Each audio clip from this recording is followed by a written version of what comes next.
Hello friends, स्वागत है आप सबका आपका अपना यूट्यूब चैनल अब पढ़ेगा इंडिया में। आज जो हम लोगों ने क्यूक रिवीजन का जो सीरीज स्टार्ट किया था उस सीरीज में आगे बढ़ते हुए आज हम लोग टॉपिक देखेंगे भारत का स्वतंत्रता संघर्ष। इसमें हम लोगों ने आप लोगों के साथ ये चीज़ डिस्कस किया था कि टोटल अप्रॉक्स 700 क्वेश्चंस हैं इस भारत का स्वतंत्रता संघर्ष वाले टॉपिक में। तो इसको हम लोग पार्ट बाई पार्ट में देखेंगे और डेली 100 क्वेश्चंस को देखेंगे। तो 1 से 100 तक के क्वेश्चंस को हमने ऑलरेडी पार्ट 1 में डिस्कस कर लिया है। ये हमारा आज है पार्ट 2 और इसमें हम लोग 100 से लेकर 200 क्वेश्चंस को देखेंगे। तो आइए बढ़ते हैं अपने क्वेश्चंस की तरफ। आज का जो हमारा पहला क्वेश्चन है वो ये कह रहा है कि बंगाल के विभाजन के समय बंगाल का लेफ्टिनेंट गवर्नर कौन था। तो बंगाल के विभाजन के समय बंगाल का जो लेफ्टिनेंट गवर्नर था वो था सर एंड्रू फ्रेजर। तो इस क्वेश्चन का सही आंसर होगा ऑप्शन नंबर ए। नेक्स्ट क्वेश्चन है कि 1905 में बंगाल विभाजन किस वायसराय ने किया था। तो देखिए 19 जुलाई 1905 को बंगाल विभाजन के निर्णय की घोषणा शिमला में की गई थी और फिर 16 अक्टूबर 1905 को इसे लागू कर दिया गया था। तो उस समय जो वायसराय था वो था लॉर्ड कर्जन, क्योंकि लॉर्ड कर्जन की अगर समय की बात करते हैं तो ये था 1899 से लेकर 1905 तक।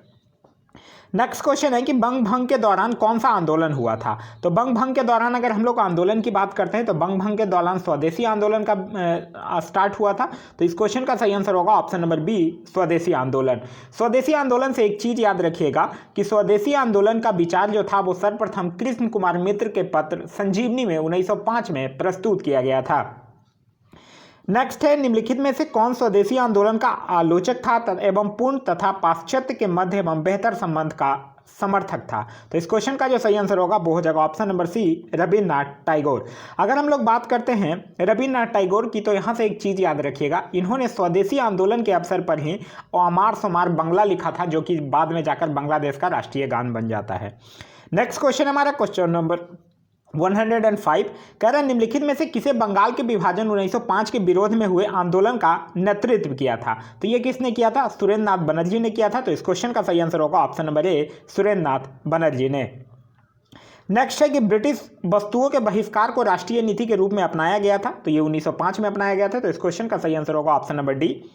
नेक्स्ट क्वेश्चन है कि बंगाल में ब्रिटेन की वस्तुओं के बहिष्कार का सुझाव सर्वप्रथम किसने दिया था। तो यह सर्वप्रथम अभी हम लोगों ने देखा ही कि स्वदेशी आंदोलन का जो विचार था वो सर्वप्रथम कृष्ण कुमार मित्र के पत्र संजीवनी में 1905 में प्रस्तुत किया गया था। तो इस क्वेश्चन का सही आंसर होगा ऑप्शन नंबर बी। नेक्स्ट है कि बंगाल का विभाजन मुख्यतः किया गया था। तो बंगाल का विभाजन जो है वो मुख्यतः किया गया था किस लिए? बंगाली राष्ट्रवाद की वृद्धि को दुर्लभ करने के लिए। तो इस क्वेश्चन का सही आंसर होगा option number C. Next question है कि स्वदेशी और बहिष्कार पहली बार किस घटना के दौरान संघर्ष की विधि के रूप में अपनाए गए थे। तो ये बंगाल विभाजन के विरुद्ध आंदोलन के। तो इस क्वेश्चन का सही आंसर होगा ऑप्शन नंबर ए। और ये हुआ कब था? 7 अगस्त 1905 के कलकत्ता के टाउन हॉल में स्वदेशी आंदोलन की घोषणा की गई थी। नेक्स्ट क्वेश्चन है कि भारतीयों के विरोध के कारण बंगाल को फिर से कब एकीकृत किया गया था। तो देखिए ये कब किया गया था? जब इंग्लैंड के सम्राट जो जॉर्ज पंचम थे और मेरी, उनका 1911 में दिल्ली में भव्य आयोजन होता है और उसी समय ये किया गया था। तो इस क्वेश्चन का जो सही आंसर होगा वो हो जाएगा ऑप्शन नंबर बी, 1911। 1911 से एक चीज़ याद रखिएगा कि इसी समय राजधानी को कलकत्ता से दिल्ली स्थानांतरित करने की भी घोषणा कर दी गई थी। नेक्स्ट है कि 1905 में लॉर्ड कर्जन द्वारा किया गया बंगाल विभाजन कब तक बना रहा। तो ये कब तक बना रहा था? इस क्वेश्चन का सही आंसर हो जाएगा ऑप्शन नंबर बी, सम्राट जॉर्ज पंचम द्वारा दिल्ली में 1911 के शाही दरबार में कर्जन के अधिनियम को निराकृत किए जाने तक। यहीं पे इसी 1911 के शाही दरबार में एक और चीज हुआ था कि बिहार को एक अलग राज्य बना दिया गया था जिसमें उड़ीसा भी शामिल था। नेक्स्ट क्वेश्चन कह रहा है कि स्वदेशी आंदोलन के प्रारंभ का तत्कालिक कारण क्या था। तो तत्कालिक कारण क्या था? वही बंगाल विभाजन। तो इस क्वेश्चन का सही आंसर होगा ऑप्शन नंबर ए, लॉर्ड कर्जन द्वारा किया गया बंगाल विभाजन। लॉर्ड कर्जन जो था वो 20 जुलाई 1905 को बंगाल विभाजन के निर्णय की घोषणा करता है। नेक्स्ट है कि बंगाल विभाजन के विरुद्ध राष्ट्रवादियों ने निम्नलिखित में से कौन से कार्यक्रम प्रारंभ किए थे। तो देखिए बंगाल विरुद्ध की अगर हम लोग बात करते हैं तो बायकॉट किया गया था, स्वदेशी आंदोलन भी किया गया था और असहयोग आंदोलन नहीं किया गया था। क्यों? क्योंकि असहयोग आंदोलन की अगर हम लोग बात करते हैं तो ये 1 अगस्त 1920 को रॉलेट एक्ट, जलियांवाला बाग हत्याकांड और खिलाफत आंदोलन के उत्तर में गांधी जी के द्वारा शुरू किया गया था। राष्ट्रीय शिक्षा भी किया गया था। तो इस क्वेश्चन का जो सही आंसर होगा वो हो जाएगा ऑप्शन नंबर डी, 1, 2 और 4। नेक्स्ट है कि मद्रास में स्वदेशी आंदोलन का नेतृत्व किसने किया था। तो मद्रास में स्वदेशी आंदोलन का जो नेतृत्व है वो किया गया था चिदम्बरम पिल्ले के द्वारा। तो इस क्वेश्चन का सही आंसर होगा ऑप्शन नंबर सी। नेक्स्ट है कि निम्नलिखित में से किसने स्वदेशी आंदोलन का नेतृत्व दिल्ली में किया था। तो दिल्ली में किसने किया था, सैयद हैदर रजा ने। तो इस क्वेश्चन का सही आंसर होगा option number D. Next question है कि निम्नलिखित में से किस आंदोलन के दौरान वंदे मातरम भारतीय राष्ट्रीय आंदोलन का शीर्षक गीत बना। तो किस दौरान बना है, तो स्वदेशी आंदोलन में ही। तो इस क्वेश्चन का जो सही आंसर होगा वो हो जाएगा ऑप्शन नंबर ए, स्वदेशी आंदोलन। देखिए स्वदेशी आंदोलन में ही वंदे मातरम, विभाजन नहीं चाहिए, बंगाल एक है, ये सब नारे जो है वो स्वदेशी आंदोलन के दौरान ही लगाए गए थे। नेक्स्ट है हमारा कि भारत की प्राचीन कला परंपराओं को पुनर्जीवित करने के लिए एक Indian society of oriental art की स्थापना की गई थी। तो Indian society of oriental art की स्थापना की गई थी अबिंद्रनाथ टैगोर के द्वारा 1871 में। तो इस क्वेश्चन का सही आंसर होगा ऑप्शन नंबर ए। नेक्स्ट क्वेश्चन है कि ब्रिटिश पत्रकार H.W. नेविंसन जुड़े हुए थे। तो ये किससे जुड़े हुए थे, ये स्वदेशी आंदोलन से ही जुड़े हुए थे। तो इस क्वेश्चन का सही आंसर होगा ऑप्शन नंबर सी, स्वदेशी आंदोलन। नेक्स्ट है स्वदेशी आंदोलन के संबंध में निम्नलिखित में से कौन सा कथन सही नहीं है। यहाँ सही नहीं है पूछ रहा है। कुछ विशिष्ट मुसलमान आंदोलन में शामिल हुए, ये तो सही है। स्त्रियों ने आंदोलन में सक्रिय भागीदारी की, ये भी सही है। आंदोलन ने बंगाल के किसानों को न तो अधिक प्रभावित किया और ना ही वो इसमें शामिल हुए, ये भी सही है। यह बंगाल तक ही सीमित रहा, ये सही नहीं है। तो इस क्वेश्चन का जो सही आंसर होगा वो हो जाएगा ऑप्शन नंबर डी।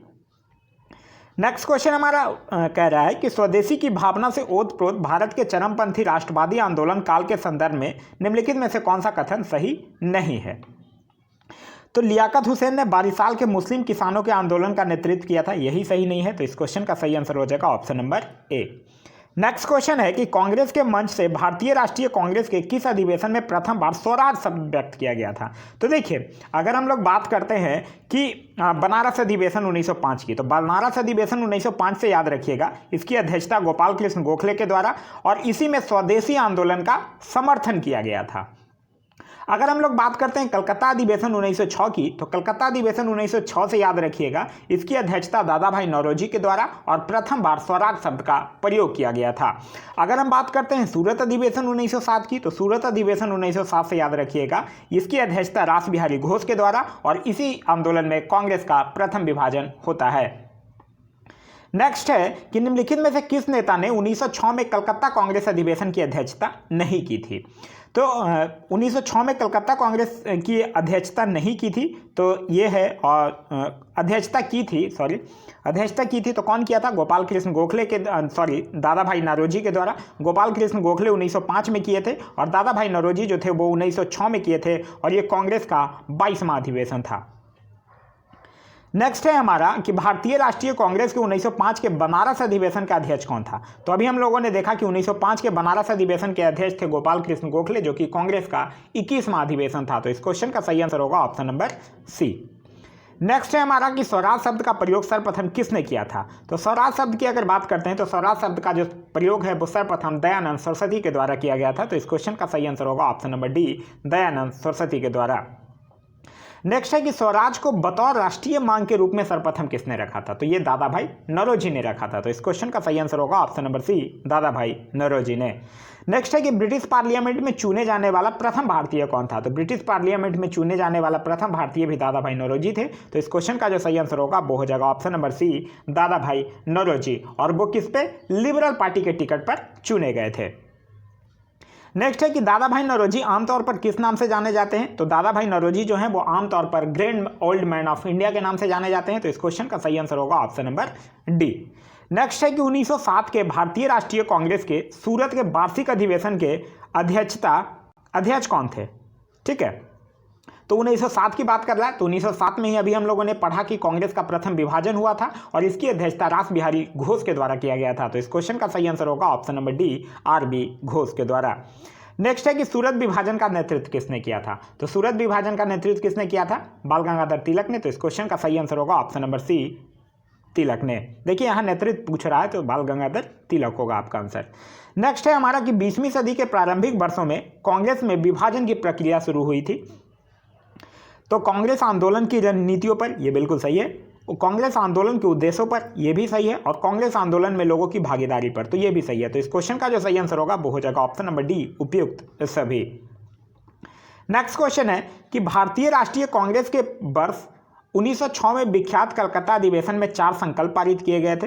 सूरत में 1907 में हुए कांग्रेस के अगले अधिवेशन में इन चारों संकल्पों को स्वीकार करने अथवा उन्हें अस्वीकृत करने के प्रश्न पर कांग्रेस में विभाजन हो गया था। निम्नलिखित में से कौन सा एक संकल्प इन चारों संकल्पों में नहीं था? तो बंगाल के विभाजन को रद्द करना तो यही नहीं था, तो इस क्वेश्चन का सही आंसर हो जाएगा ऑप्शन नंबर ए, बंगाल के विभाजन को रद्द करना।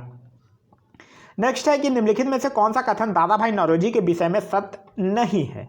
उन्होंने प्रॉपर्टी एवं un British rule in India पुस्तक लिखी थी, ये बिल्कुल सही है। उन्होंने गुजराती के प्रोफेसर के रूप में यूनिवर्सिटी कॉलेज लंदन में कार्य किया था, ये भी बिल्कुल सही है।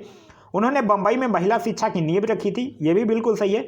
वो ब्रिटिश पार्लियामेंट के सदस्य के रूप में अनुदारवादी पार्टी के टिकट पर चुने गए थे, ये गलत है। वो ब्रिटिश पार्लियामेंट के सदस्य के रूप में चुने तो गए थे, लेकिन लिबरल पार्टी के टिकट पर चुने गए थे। तो इस क्वेश्चन का सही आंसर हो जाएगा option number D.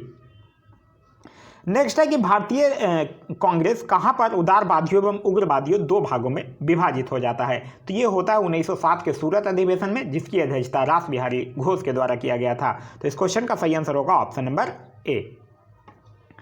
Next question है कि वर्ष 1907 में सूरत में भारतीय राष्ट्रीय कांग्रेस के विभाजन का मुख्य कारण क्या था? तो देखिए, अगर हम लोग बात करते हैं कि लॉर्ड मिंटो द्वारा भारतीय राजनीतिक में सांप्रदायिकता का प्रवेश कराना, नहीं, ये नहीं था। अंग्रेजी सरकार के साथ साथ नरमपंथियों को वार्ता करने की क्षमता के बारे में चरमपंथियों में विश्वास का अभाव, ये था। तो इस क्वेश्चन का जो सही आंसर होगा वो हो जाएगा option number B. Next question कह रहा है कि दादा भाई नौरोजी के विषय में निम्नलिखित में से कौन सा कथन असत्य है? वो पहले भारतीय थे जो एलिफिस्टन कॉलेज बंबई में गणित एवं भौतिकी के प्रोफेसर नियुक्त हुए थे, ये बिल्कुल सही है। 1892 में उन्हें ब्रिटिश पार्लियामेंट का एक सदस्य निर्वाचित किया गया था, यह भी बिल्कुल सही है। उन्होंने एक गुजराती पत्रिका राष्ट्र गुफ्तार का आरंभ किया था, यह भी बिल्कुल सही है। उन्होंने 4 बार भारतीय राष्ट्रीय कांग्रेस की अध्यक्षता की थी, यह गलत है, क्योंकि उन्होंने कितने बार किया है? सिर्फ और सिर्फ 3 बार अध्यक्षता किया है। वो 3 बार कब कब था? वो 3 बार था 1886 का कलकत्ता अधिवेशन, 1893 का लाहौर अधिवेशन और फिर 1906 का कलकत्ता अधिवेशन। तो इस क्वेश्चन का जो सही आंसर होगा वो हो जाएगा option number D. Next question कह रहा है कि 18 वर्ष की आयु में स्नातक, 20 वर्ष की आयु में प्रोफेसर तथा सुधारक के सह संपादक, 25 वर्ष की आयु में सार्वजनिक सभा और प्रांतीय सम्मेलन के मंत्री, 29 वर्ष की आयु में राष्ट्रीय कांग्रेस के मंत्री, 31 वर्ष की आयु में महत्वपूर्ण रॉयल कमीशन के समक्ष अग्रणी प्रभाव, 34 वर्ष की आयु में प्रांतीय विधायक, 36 वर्ष की आयु में इंपीरियल विधायक, 39 वर्ष की आयु में भारतीय राष्ट्रीय कांग्रेस के अध्यक्ष, एक देशभक्त जिसे महात्मा गांधी ने स्वयं अपना गुरु माना है। इन शब्दों में एक जीवनीकार ने वर्णन किया है, किसका? गोपाल कृष्ण गोखले का। तो इस क्वेश्चन का सही आंसर होगा option number C, Gopal Krishna Gokhale का। नेक्स्ट क्वेश्चन है कि अखिल भारतीय मुस्लिम लीग की स्थापना किस वर्ष में हुई थी? तो अखिल भारतीय मुस्लिम लीग की स्थापना कब हुई थी? 1906 में। तो इस क्वेश्चन का सही आंसर होगा ऑप्शन नंबर डी, 1906 में। और फिर लीग का जो संविधान है वो 1907 में कराची में बना, और फिर इस संविधान के अनुसार प्रथम अधिवेशन जो हुआ था वो 1908 में अमृतसर में हुआ, जहां कौन अध्यक्षता किया था? आगा खां को अध्यक्ष बनाया गया था। क्लियर है? चलिए, नेक्स्ट है कि मुस्लिम लीग का प्रथम अध्यक्ष कौन था? तो अभी हम लोगों ने देखा कि मुस्लिम लीग का जो प्रथम अध्यक्ष था वो कौन था? आगा खां था। तो इस क्वेश्चन का सही आंसर होगा option number A, Aga Khan. Next question है हमारा कि निम्नलिखित में से किसने ऑल इंडिया मुस्लिम लीग की स्थापना की थी? ऑल इंडिया मुस्लिम लीग की स्थापना कौन किया था? ये नवाब समीउल्लाह जो खान था, वो इसी के निमंत्रण पे 30 दिसंबर 1906 को ढाका में एक सम्मेलन आयोजित किया जाता है। तो इस क्वेश्चन का सही आंसर होगा, ढाका का ये नवाब था नवाब सलीम उल्लाह खान। नेक्स्ट है कि 1907 में मुस्लिम लीग का वार्षिक अधिवेशन कहाँ हुआ था? तो अभी हम लोगों ने देखा 1907 में कहाँ? कराची में। तो इस क्वेश्चन का सही आंसर होगा ऑप्शन नंबर डी, और यही मुस्लिम लीग का संविधान बनता है, और फिर संविधान के अनुसार प्रथम अधिवेशन 1908 में अमृतसर में होता है। नेक्स्ट है कि सन 1908 में अखिल भारतीय मुस्लिम लीग की एक लंदन शाखा की स्थापना की गई थी। तो किसके द्वारा ये किया गया था? अमीर अली की अध्यक्षता में किया गया था। तो इस क्वेश्चन का सही आंसर होगा ऑप्शन नंबर बी, अमीर अली की अध्यक्षता में। नेक्स्ट है कि 1906 में मुस्लिम लीग की स्थापना हुई थी। तो 1906 में मुस्लिम लीग की स्थापना ढाका में। तो इस क्वेश्चन का सही आंसर होगा ऑप्शन नंबर डी। नेक्स्ट है कि 1906 में मिंटो से शिमला में मिले मुसलमानों के शिष्टमंडल ने क्या प्रार्थना किया था? तो यही प्रार्थना किया था कि मुसलमानों के लिए एक पृथक निर्वाचक होना चाहिए। तो इस क्वेश्चन का सही आंसर होगा ऑप्शन नंबर ए, मुसलमानों के लिए एक पृथक निर्वाचक वर्ग। नेक्स्ट क्वेश्चन कह रहा है कि भारतीय स्वाधीनता संघर्ष के संदर्भ में निम्नलिखित में से कौन सा कथन सही नहीं है? हकीम अजमल खान राष्ट्रवादी एवं चरमपंथी अहरार आंदोलन शुरू करने वाले नेताओं में से थे, ये बिल्कुल सही है। फिर कह रहा भारतीय राष्ट्रीय कांग्रेस के संगठन के समय सर सैयद अहमद खान ने इसका विरोध किया था, यह भी बिल्कुल सही है। 1906 में गठित अखिल भारतीय मुस्लिम लीग ने बंगाल के विभाजन और अलग निर्वाचक समूह बनाए जाने का प्रबल विरोध किया, तो ये गलत है, प्रबल विरोध नहीं किया था, तो ये गलत है। तो इस क्वेश्चन का सही आंसर हो जाएगा option number C. Next question कह रहा है कथक और कारक दिया हुआ है। अगर हम लोग कथन की बात करते हैं तो कथन कह रहा है कि लीग ने कांग्रेस के मुस्लिम जनता के साथ मिलकर उद्देश्य पूर्ति में लगाने के अधिकार को मानने से मना कर दिया था, ये बिल्कुल सही है। वैसा अधिकार अकेली मुस्लिम लीग का ही था, ये गलत है। तो इस क्वेश्चन का सही आंसर हो जाएगा ऑप्शन नंबर सी, ए सही है परंतु आर गलत है। नेक्स्ट क्वेश्चन है कि 1909 के इंडियन काउंसिल एक्ट में किस बात की व्यवस्था की गई थी। तो 1909 के इंडियन काउंसिल एक्ट में किसकी व्यवस्था की गई थी, सांप्रदायिक प्रतिनिधित्व की। तो इस क्वेश्चन का सही आंसर होगा ऑप्शन नंबर बी। और यही 1909 के इंडियन काउंसिल एक्ट को हम लोग क्या बोलते हैं, मार्लो मिंटो सुधार के नाम से जाना जाता है। नेक्स्ट है कि किस वर्ष भारत की राजधानी कलकत्ता से दिल्ली स्थानांतरित की गई थी। तो कलकत्ता से दिल्ली स्थानांतरित किया गया था 1912 में, लेकिन इसकी घोषणा 1911 के दिल्ली दरबार में हुआ था। तो इस क्वेश्चन का सही आंसर होगा option number D, 1912। Next question है 1912 में जब राजधानी कलकत्ता से दिल्ली लाई गई उस समय भारत का वायसराय कौन था। तो उस समय भारत का जो वायसराय था वो था लॉर्ड हार्डिंग द्वितीय। तो इस क्वेश्चन का सही आंसर होगा option number D, Lord Hardinge द्वितीय, जिसका कि समय काल कब था, 1910 से लेकर 1916 तक। क्लियर है। चलिए नेक्स्ट है कि दिल्ली में उनके राजकीय प्रवेश के अवसर पर बम फेंका गया था। तो दिल्ली में किसके राजकीय, लॉर्ड हार्डिंग पर ही फेंका गया था। तो इस क्वेश्चन का सही आंसर होगा option number D, Lord Hardinge पर। और किसके द्वारा, 23 दिसंबर 1912 को रास बिहारी घोष के द्वारा फेंका गया था। क्लियर है। फिर कह रहा है दिल्ली भारत की राजधानी कब घोषित की गई। तो दिल्ली भारत की राजधानी घोषित की गई थी 1911 में, लेकिन स्थानांतरित हुआ था 1912 में। तो इस क्वेश्चन का सही आंसर होगा वो हो जाएगा ऑप्शन नंबर बी, 1911 में। नेक्स्ट क्वेश्चन कह रहा है कि मार्लो मिंटो सुधार बिल किस वर्ष में पारित किया गया था। तो मार्लो मिंटो सुधार कब, 1909 में। तो इस क्वेश्चन का जो सही आंसर होगा वो हो जाएगा ऑप्शन नंबर बी, 1909 में।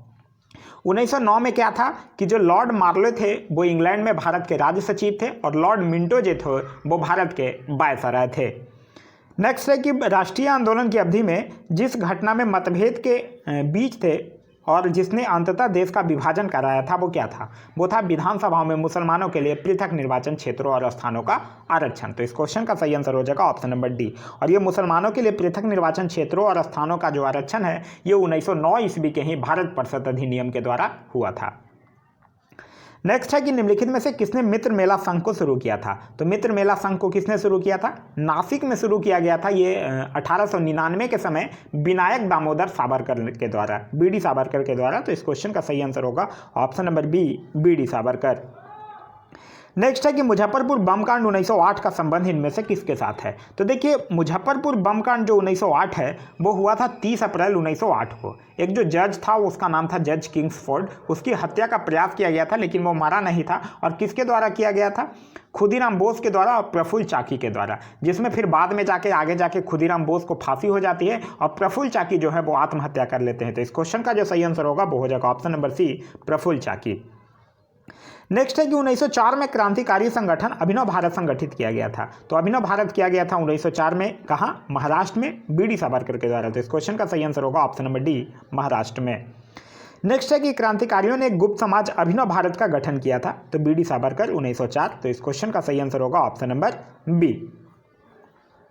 नेक्स्ट है कि निम्नलिखित में से किसने बड़ी बुद्धिमानी के साथ अलीपुर षड्यंत्र मामले में अरविंद घोष का बचाव किया था। तो अरविंद घोष का बड़ी बुद्धिमानी के साथ बचाव किया था चित्तरंजन दास ने। तो इस क्वेश्चन का सही आंसर होगा ऑप्शन नंबर ए, चित्तरंजन दास ने। क्लियर है।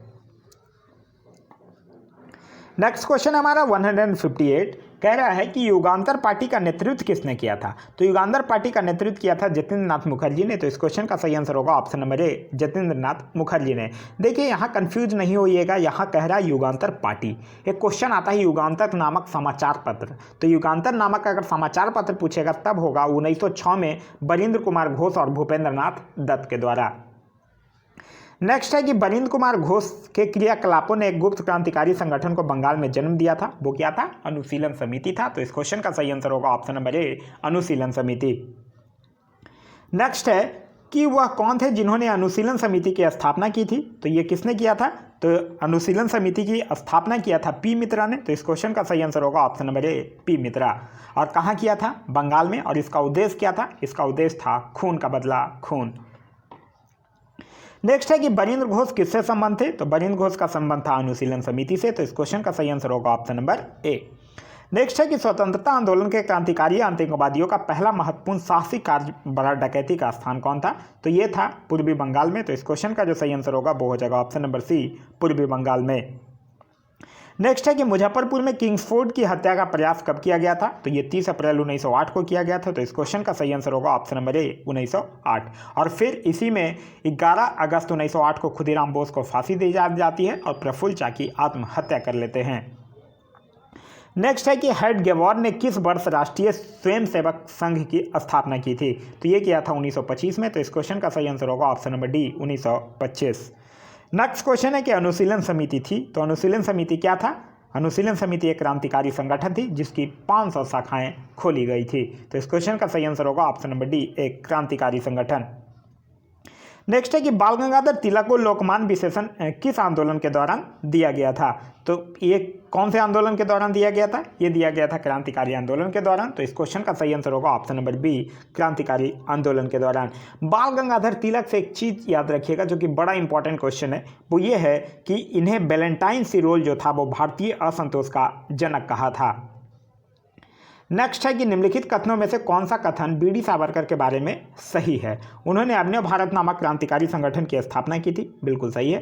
भारतीय राष्ट्रवादियों को प्रेरित करने के उद्देश्य से उन्होंने मैजनी की जीवनी लिखी थी, ये भी बिल्कुल सही है। उन्होंने भारत का स्वतंत्रता संग्राम 1857 नामक पुस्तक लिखी जो 1857 के विद्रोह को एक राष्ट्रवादी दृष्टिकोण प्रदान करती है, ये भी सही है। ब्रिटिश कैद से मुक्त होने के लिए वो एक चलते जहाज से कूद पड़े, तो ये भी सही है। तो ये चारों के चारों जो कथन है वो सही है। नेक्स्ट है कि निम्नलिखित में से वह कौन सा था जो काकोरी षड्यंत्र कांड में फांसी की सजा से बच गया था। तो देखिए काकोरी षड्यंत्र की अगर बात करते हैं तो ये 9 अगस्त 1925 को सहारनपुर से लखनऊ की ओर जा रही 8 डाउन ट्रेन से रेल विभाग का एक खजाना काकोरी नामक स्थान पर लूटा गया था और उसी को काकोरी षड्यंत्र कांड कहा गया है। और इसमें देखिए, इसमें होता क्या है कि अशफाक उल्ला खान, राजेंद्र लहड़ी, राम प्रसाद बिस्मिल और रोशन सिंह को फांसी की सजा सुना दी जाती है और सचिंद्र सन्याल को आजीवन कारावास दे दिया जाता है। तो यहाँ पूछ रहा सजा से बच गया था, तो अशफाक उल्ला खान को तो हो गया था, राजेंद्र लहड़ी को भी हो गया था, राम प्रसाद बिस्मिल को भी हो गया था, चंद्रशेखर आज़ाद बच गए थे। चंद्रशेखर आज़ाद की अगर बात करते हैं तो ये 1931 में जाकर शहीद होते हैं। नेक्स्ट है कि निम्नलिखित में से किस क्रांतिकारी की फांसी गोरखपुर जेल में हुई थी। तो फांसी जो गोरखपुर जेल में हुई थी वो किसका हुआ था, राम प्रसाद बिस्मिल का। तो इस क्वेश्चन का सही आंसर होगा ऑप्शन नंबर ए, राम प्रसाद बिस्मिल। और राम प्रसाद बिस्मिल जो गोरखपुर जेल में जब फांसी होती है तो वो कहते हैं कि मैं राज की पतन की इच्छा करता हूँ, और यही कहते कहते वो फांसी पर लटक जाते हैं।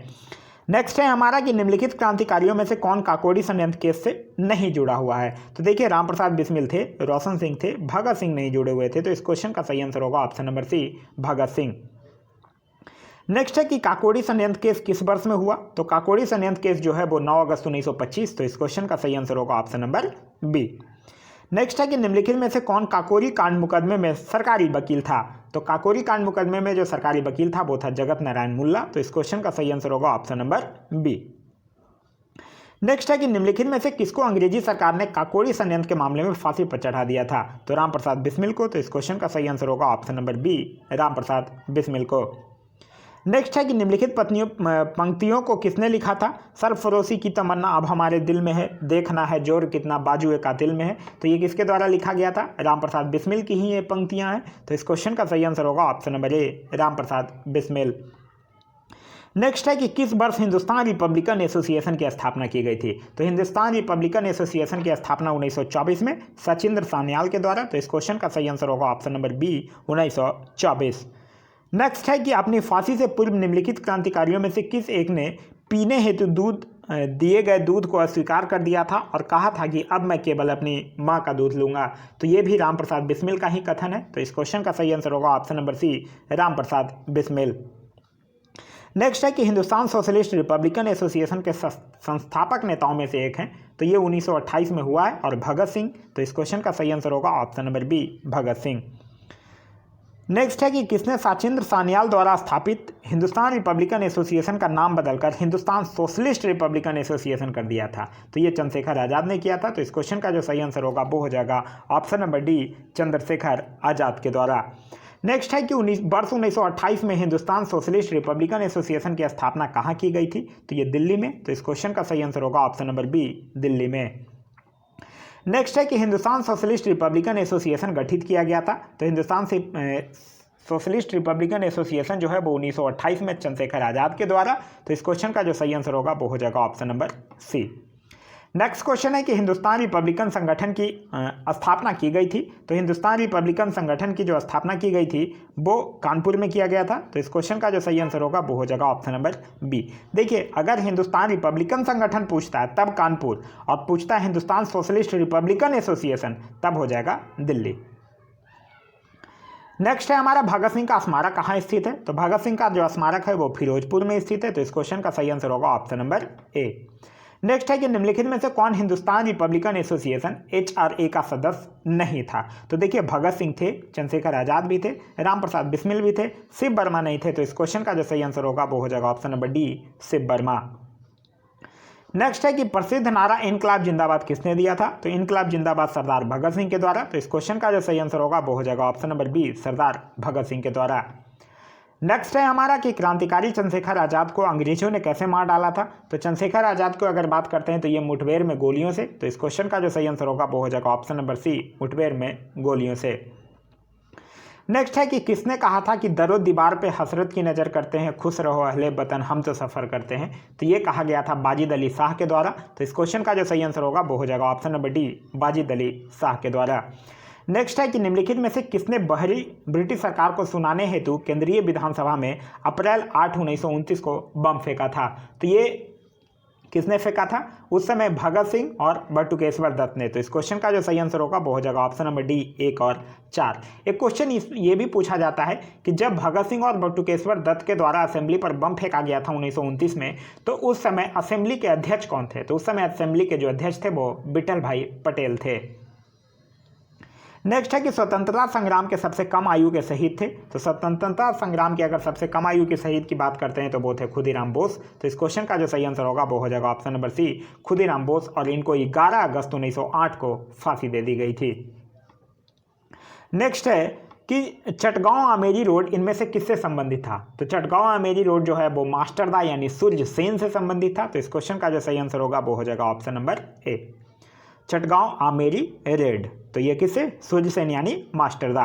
नेक्स्ट है कि भगत सिंह, राजगुरु तथा सुखदेव को कब फांसी दी गई थी, तो इनको फांसी दे दिया गया था 23 मार्च 1931 को, तो इस क्वेश्चन का जो सही आंसर होगा वो हो जाएगा ऑप्शन नंबर ए, 23 मार्च 1931।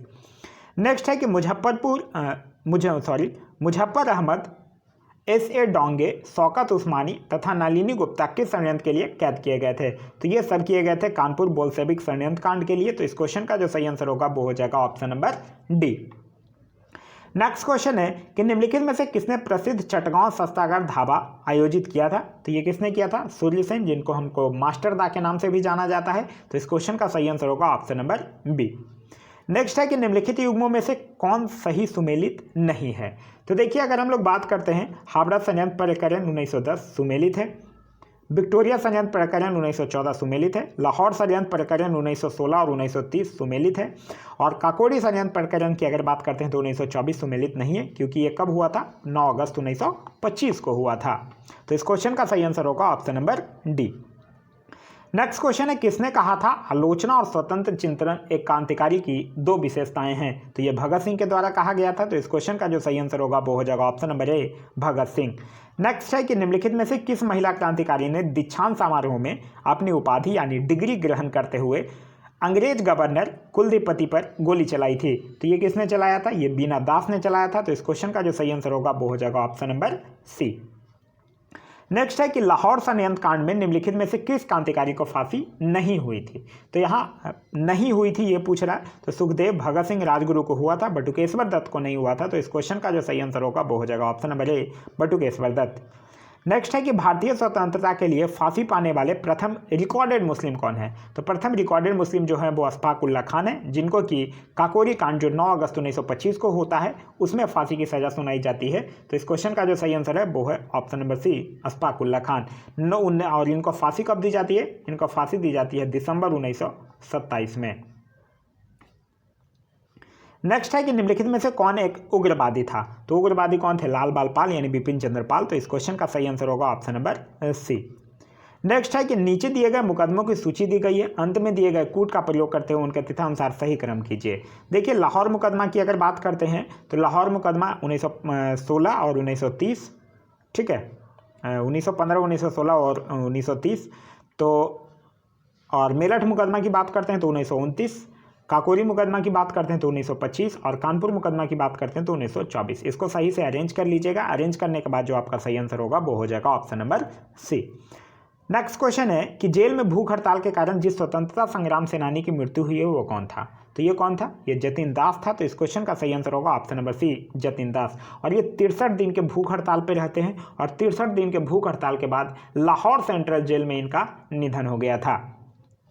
तो ये था हमारा आज का वीडियो। आज का वीडियो आप लोगों को कैसा लगा कमेंट करके ज़रूर बताइएगा। साथ ही साथ ये जो क्यूक रिवीजन का क्लास है वो आप लोगों के लिए कितना बेनिफिशियल है ये भी कमेंट करके ज़रूर बताइएगा। Thanks for watching.